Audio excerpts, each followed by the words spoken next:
Well, I just want to say that I'm in compliance with the LJCC's mandate for us to declare our assets. And I'm in the first category of people who declare before the first report was presented by the executive chairperson.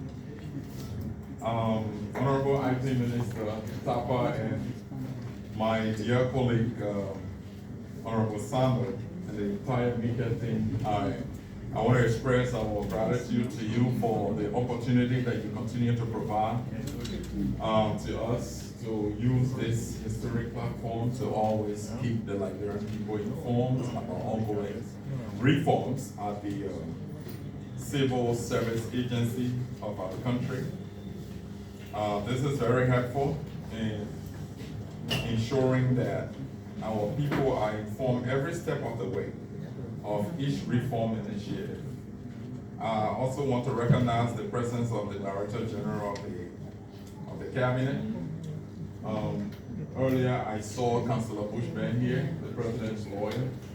I want to recognize all other officials of government. I see the entire team here. Like Honorable Sano said, today is a different kind of press briefing. We have a full house. I'm really honored to address this special briefing, this special section today. And I want to recognize you, our precious Fourth Estate, for the support you continue to provide to each of us, having responsibility to deliver on the mandate of the people. I also want to recognize the illustrious professionals at the Civil Service Agency, my two Deputy Director Generals, Darlington A.P. Smith and Honorable Dano Mianye. Currently they are engaged with other important activities, that's why they are not here. Honorable Smith is supposed to be at the Ministry of Finance and Development Planning, engaging with the public administration sector of the development of our national development plan. And Honorable Mianye is also engaged with other activities. But the technical team is here. I also want to recognize their efforts for everything that they continue to do for our nation. Today's briefing is intended to update the media and the Liberian people in general on progress made since we last appeared here. As you may all know by now, our work at the CSA is statutory and is legal.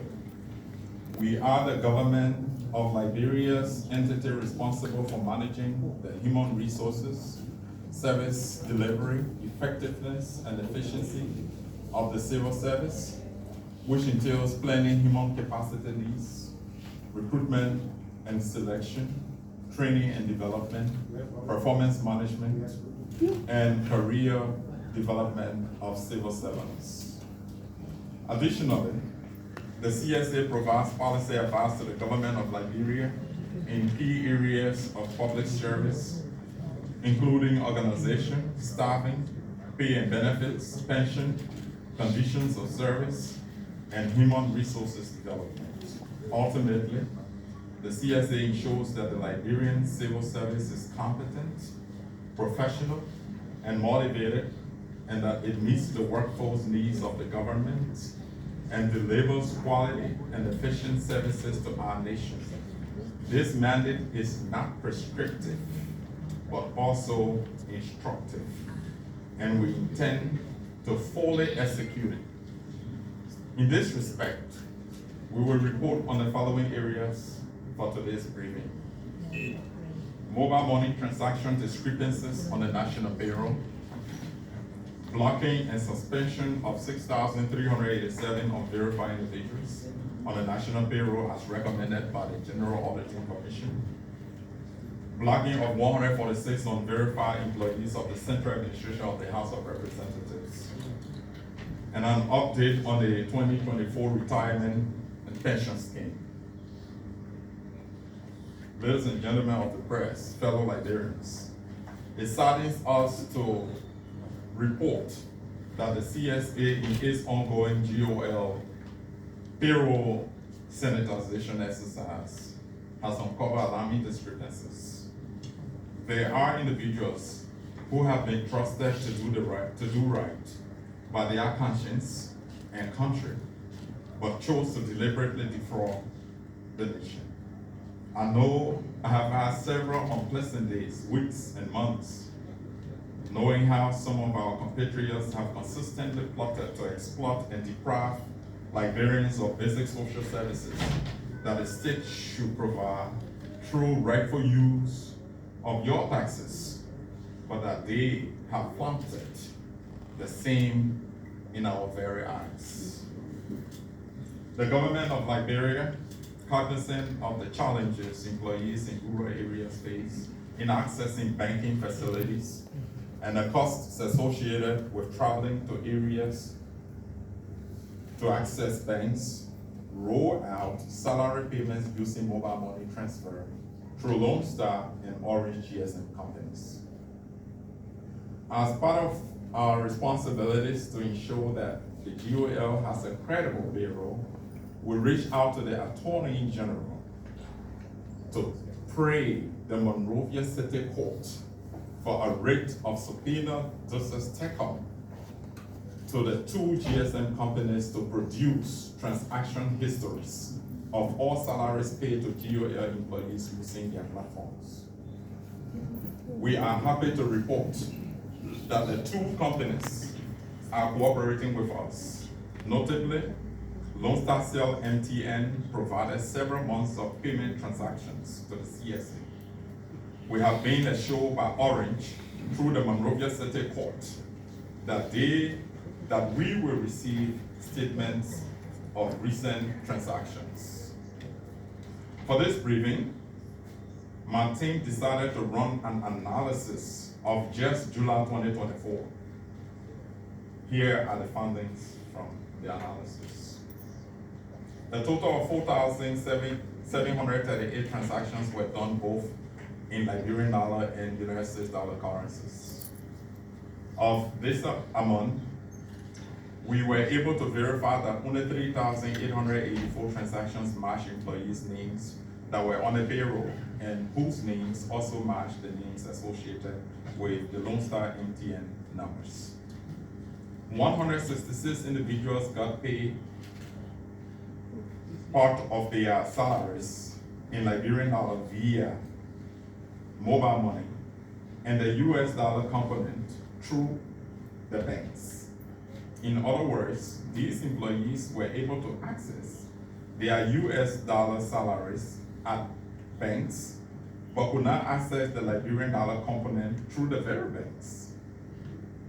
This category of payment represents 2.7 million Liberian dollars and 57,000 United States dollars monthly. Annualizing this amount will give you 33.1 million Liberian dollars and 684,630 and 84 cents United States dollars. That's the amount yearly we are paying to individuals who were made to believe can access part of their salary using banks and the other part using mobile money. Think about that. During our analysis, we also discovered that payments were made to agents and businesses. I repeat, during our analysis, we also discovered that payments were made to agents or businesses. 7 agents or businesses representing 22 transactions, totaling 294,000 Liberian dollars and 4,366 United States dollars. Multiplying this by 12 months, you will have 3.5 million Liberian dollars and 52,000 United States dollars. That's the amount yearly we have been paying from our payroll account to businesses. To businesses, not individuals, not employees. I want you to think about that. Alarmingly, a whopping 205 and 223, a mix of Liberian dollar and United States dollar, individuals got paid for July via mobile money, but are nowhere to be found on the national payroll. Monthly, we have been paying 3 million Liberian dollars and 47,550 United States dollars yearly. This amounts to 36.9 million Liberian dollars and 570,600 United States dollars. Another category of transaction is names of individuals on the payroll do not match with names associated with mobile money accounts. For example, the name on the payroll is Josiah F. Joka Jr., whereas the name associated with the mobile money account is Ellen Peters.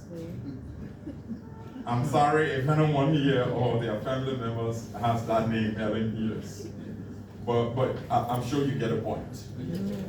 Now, this category represents up to 220 transactions monthly, a total of 1.3 million Liberian dollars and 27,543 United States dollars are paid from our GOL mobile money payroll to these people.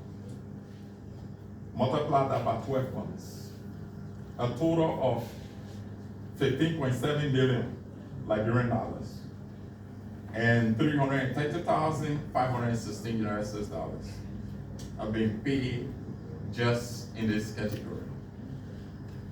Ladies and gentlemen of the press, distinguished colleagues, fellow Liberians, I am sure you are now thinking to yourself, how is this even possible? Is he just throwing numbers out there? No, I'm not. These records are available and will be made public in the coming days. Names of businesses involved will be exposed. Masterminds will be named, and those used to carry out this malicious act will be shamed and forwarded for investigation. Now, let me paint the real picture here after calling all these numbers. Annually, the government has lost, I'm not saying we're lost, the government has lost already 89.3 million Liberian dollars and 1.6 million United States dollars to these discrepancies. The following is at the moment decided. Actions that we've taken. 1, the 166 individuals receiving part of their salaries through mobile money and the other part through banks will be blocked immediately pending further notice. And that action is ongoing as I speak to you. Our team is blocking them already. The 220 whose names on the payroll don't match those associated with mobile money accounts will also be blocked effective immediately. That action is ongoing as I speak to you. The 7 agent businesses that have received payments to their accounts will be turned over to the appropriate authority for further investigation. Individuals responsible for sending salaries to 223 mobile money accounts but are not on the payroll will be forwarded to the relevant authority for investigation. A total of 613 names on the payroll will be blocked effective immediately until further investigation and or verification is carried out. Fellow citizens, a national compliance audit of the Government of Liberia's payroll was conducted by the General Auditing Commission covering the period between 2018 and 2021. In 2022, the report, among other things, revealed that 9,287 employees or individuals representing 13% of the workforce and receiving US 3.7 million monthly could not be verified during the exercise. That's in 2022, GAC report, not CSA. A 90-day post-audit verification exercise was also conducted as an opportunity for the concerned employees to be verified. During that process, only 2,900 were verified and showed up.